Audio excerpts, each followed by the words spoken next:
Foi um sentimento que se misturou. Me apaixonei, você se apaixonou também. Um filme de amor.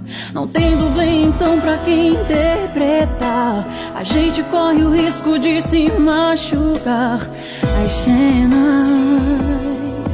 são reais, não podemos falhar.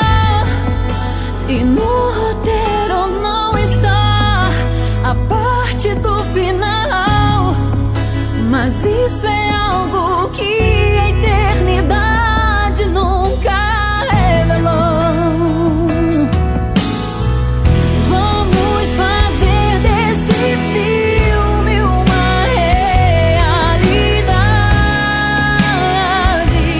com nosso amor à prova de fogo. Vamos fazer da história uma poesia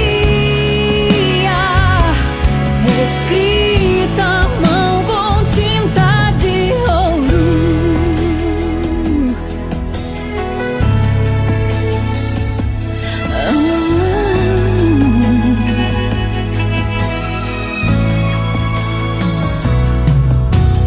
Foi um sentimento que se misturou. Me apaixonei, você se apaixonou também.